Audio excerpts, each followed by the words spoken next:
Awooga! Hey y'all, James P. Gemty here, and welcome back to my show where I cry and talk about movies. Today, we will be talking about Turning Red, live from my bed. I am so very tired, and I've gone through so many takes of this, so let's make this the good take, and let's get going. Turning Red was a film that released on Disney Plus a few weeks ago, and it skipped theaters and went straight to Disney Plus for whatever reason. Because Spider-Man No Way Home and Encanto can both be in theaters, but, but gosh forbid that Turning Red would be. This movie's alright. It isn't terrible. It isn't like a sin against movies. And, it isn't great. It isn't like groundbreaking. So it's just one of those meh movies. It's a movie that exists. I don't have as neutral of an opinion on it as I did Venom, but I definitely don't really have a strong hate or a strong love for this movie. It kind of falls in the same boat as Luca for me, where it's just a very slice of life type movie where, you kind of have these kind of loosely connected, like animated shorts that kind of play after each other, which isn't bad, and sometimes it works in its favor, and sometimes it is, like, kind of detrimental to the structure of the film. Like, I think the pacing is very all over the place in this film. Like, you got very quiet, like, thinking, like, sad scenes, and then you have very high action type scenes, like, a minute later, and the pacing of which and the build-up to it isn't quite done so well.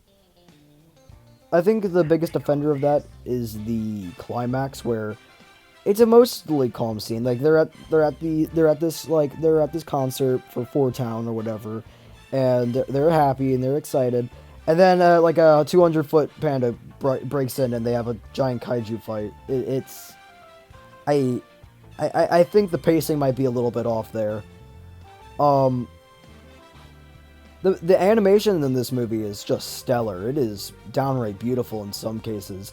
I love like the cultural, like, locations and representation of this film. Like, I'd say one of my favorite set pieces was the temple, and it looked really good. And I liked, like, the deep culture that this film follows. Even if, like, I don't know if the whole panda thing is true or not, I don't think it is.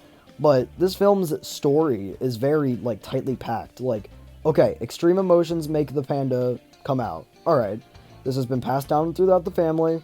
It can be taken away by the full moon in a spell. Alright, great. And, I think that the main character should have been given a little bit more reason I think May should have been given a little bit more reason to get rid of the panda, because no one has an issue with the panda. Even when she attacks someone afterwards, everyone's just cool with her, and, I think there should have been more drive to get rid of the panda, because all there really is just her want to satisfy her mom, which is a good plot point.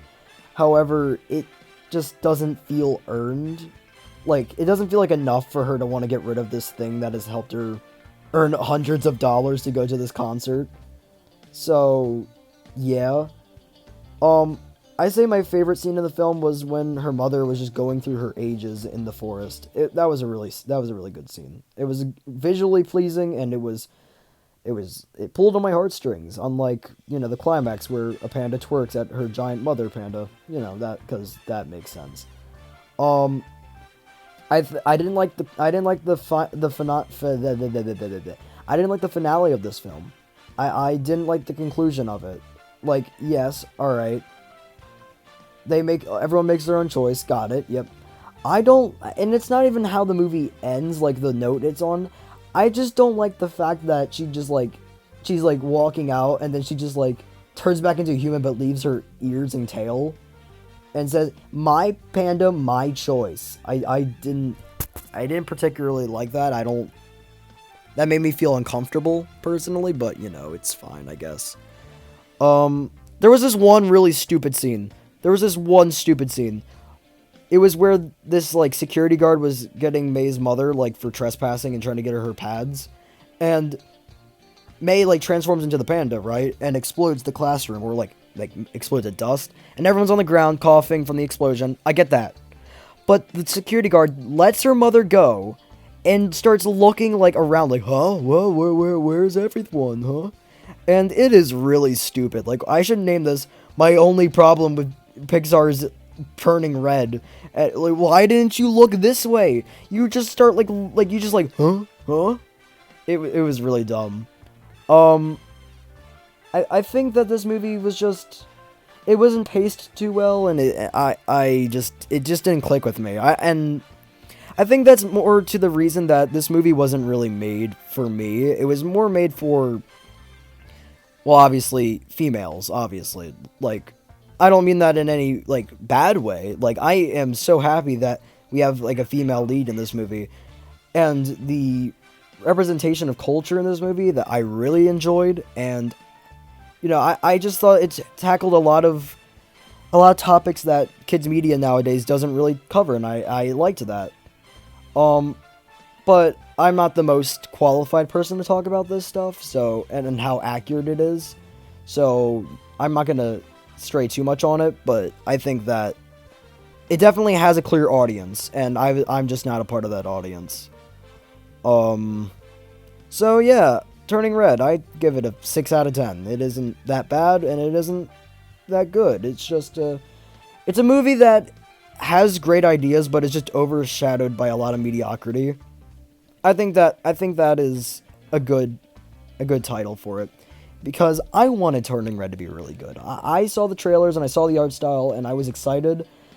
I just wish I clicked more with it, and maybe with time I will click more with it, because I just need to let it sit and digest. But you know, that's we'll see as I go on. I love you all, and I will see you in the next video. I'm gonna go to sleep now. Oh, that's nothing!